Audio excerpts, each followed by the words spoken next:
भुजबळांनी थेटपणे शरद पवारांविरोधात रणशिंग फुंकल्यानंतर सुप्रिया सुळे आणि पवारांचे नेते समोर आलेत। पवारांच्या राष्ट्रवादीनं भुजबळांना जुन्या दिवसांची आठवण करून देत त्यांचे आरोप फेटाळून लावलेत।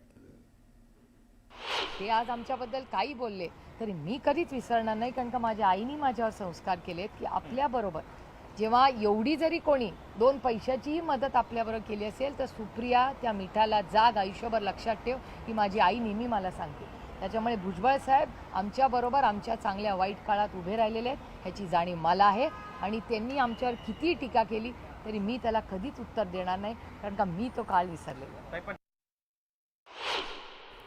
तर मराठा समाजाच्या ओबीसी आरक्षणावरून छगन भुजबळ यांनी शरद पवार यांना लक्ष केल्याचं पाहायला मिळतंय।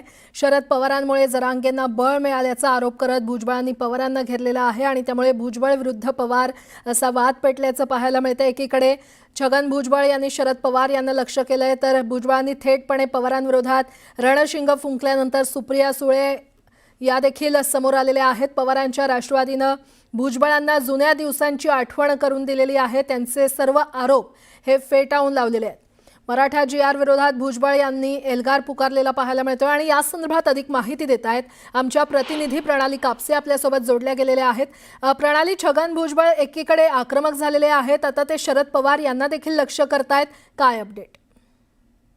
आपण जर बघितलं तर आता भुजबळांच्या टार्गेटवर पवार आल्याचं बघायला मिळतंय। गेले 2-3 दिवस म्हणजे नागपूरमध्ये झालेली ओबीसीची सभा असेल किंवा त्यानंतर राष्ट्रवादीचं जे शिबिर होतं त्या शिबिरामध्ये सुद्धा त्या शिबिराच्या आधी आणि शिबिराच्या नंतर भुजबळांच्या ज्या प्रतिक्रिया येत आहेत त्या अगदी पवार विरोधी आहेत असं म्हणायला हरकत नाही, कारण त्यांनी आठवण करून दिलेले की पवार साहेबांनी आतापर्यंत एकीकडे पवार साहेब म्हणतात की जाती जातीमध्ये ऐक्य निर्माण करण्यासाठी शासनानं पुढाकार घेतला पाहिजे, भुजबळ साहेब पुढे आले पाहिजे, पण दुसरीकडे हेच पवार वर्षभरापूर्वी जेव्हा ओबीसी सगळ्या नेत्यांना एकत्रित करून त्या नेत्यांची एक बैठक भुजबळांनी बोलवलेली होती, स्वतः शरद पवारांना जाऊन निमंत्रण दिलेलं होतं, पवार त्या बैठकीला आले नाहीत, म्हणून पुन्हा एकदा भुजबळ साहेब पवारांना भेटायला गेलेले होते। या सगळ्या गोष्टींची आठवण या ठिकाणी भुजबळ जे आहेत ते पवार साहेबांना करून देत आहेत। म्हणजे एकीकडे पवार साहेब कसं मराठ्यांना त्यांनी झुकतं माप दिलंय हे वारंवार भुजबळ दाखवून देत आहेत।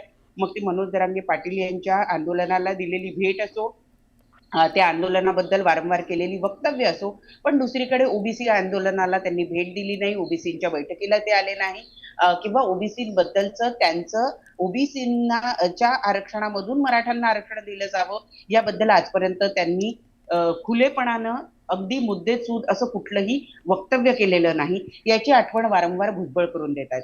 तर याला जरा एक इमोशनल टच जो आहे तो सुप्रिया सुळे देताना दिसत आहेत। भुजबळ जे आहे ते आमच्यावर कितीही आगपाखड करत असले किंवा आमच्यावर कितीही टीका करत असले तरी आम्हाला माहितीये की भुजबळ साहेब आमच्या सोबत उभे होते आणि म्हणून आम्ही काही त्यांच्या विरोधात बोलणार नाही असं म्हणून एक प्रकारे त्या भुजबळांना चिमटे काढतायत की तुमच्या वाईट वेळेत आम्ही तुमच्या सोबत कसं राहिलेलो होतो आणि आता तुम्ही कसे आमच्यावर टीका करतायत असं म्हणून कुठेतरी एक इमोशनल टच देत त्याला फिरवण्याचा प्रयत्न हा खासदार सुप्रिया सुळे करतात। असं असलं तरी मूळ मुद्दा आत्ताच्या घडीला हाच आहे की दोन समाजामध्ये जी तेढ निर्माण होती आहे ही तेढ बुझवण्याचा प्रयत्न किंवा ही तेढ कमी करण्याचा प्रयत्न करण्यासाठी राज्यातले मोठे प्रमुख जाणते नेते जर एकत्रित येणार नसतील तर मग हे चित्र नेमकं कोणत्या दिशेनं जात आहे। मग खरंच तुम्हाला ती तेढ कमी करायची आहे का की ती तेढ आणखी वाढवायची आहे असा सवाल या ठिकाणी वारंवार भुजबळ उपस्थित करताना दिसत आहेत। येत्या काळात या प्रश्नाला उत्तर कशा पद्धतीनं दिलं जातं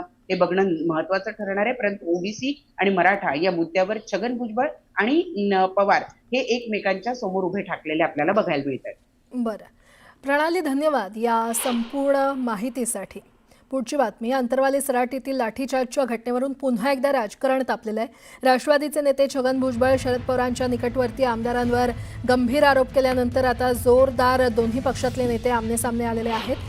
कदाचित छगन भुजबळांचा अभ्यास थोडा कच्चा आहे। जे पोलीस अधिकारी होते त्यांना वरिष्ठ अधिकाऱ्यांचा फोन आला होता, त्यानंतरच कारवाई झाली। एका बाजूला तुम्ही देवेंद्र फडणवीस यांची प्रशंसा करता, पण त्यावेळी तेच गृहमंत्री होते, त्यांच्या आदेशाशिवाय पोलीस अधिकारी लाठीचार्ज करू शकत नाहीत असं म्हणत रोहित पवार यांनी भुजबळांना प्रत्युत्तर दिलंय। वृद्ध महिला आणि मुलींची डोकी फुटली, अशा प्रकारचं समर्थन कुणीही करू नये असंही रोहित पवार म्हटले।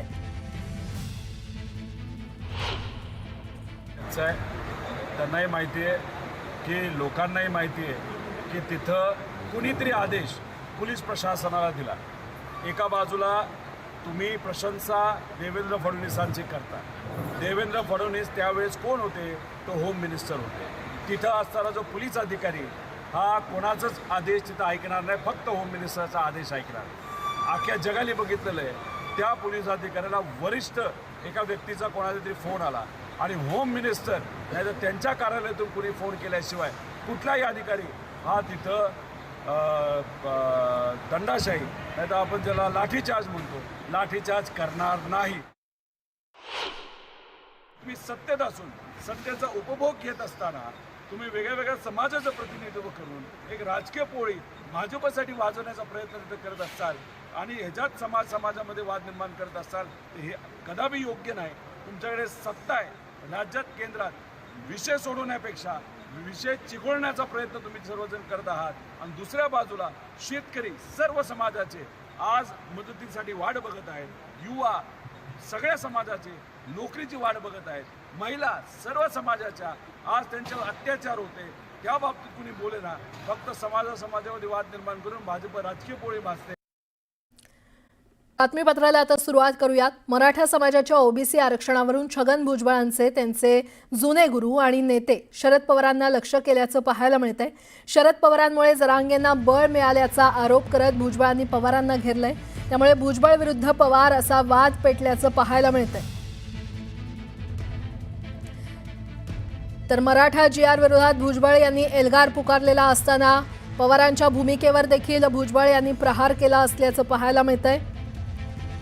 शरद पवारांमुळे जरांगेंना बळ मिळाल्याचा आरोप करत भुजबळांनी पवारांना घेरलेला आहे आणि त्यामुळे भुजबळ विरुद्ध पवार असा वाद पेटल्याचं एकंदरीतच पाहायला मिळतंय.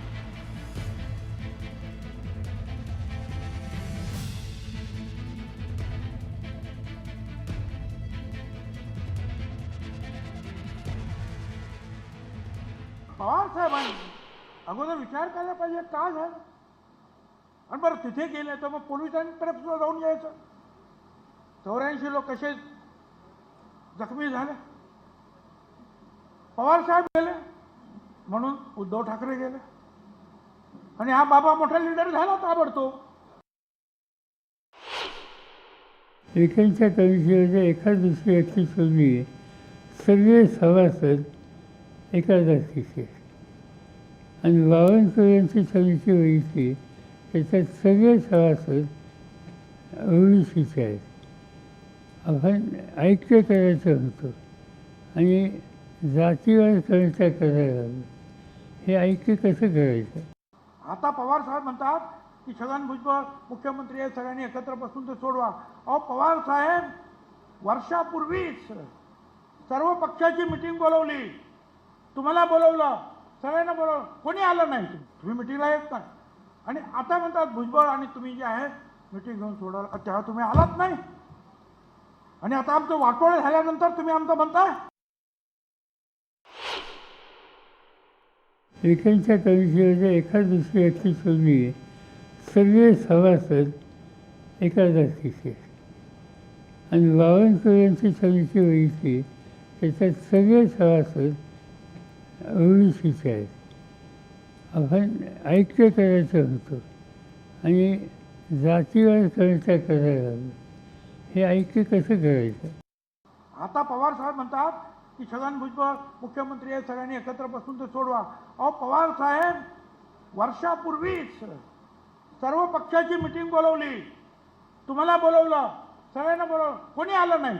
तुम्ही मिटिंगला येत नाही आणि आता म्हणतात भुजबळ आणि तुम्ही जे आहे मिटिंग घेऊन सोडाल. तेव्हा तुम्ही आलात नाही आणि आता आमचं वाटोळे झाल्यानंतर तुम्ही आमचं म्हणताय.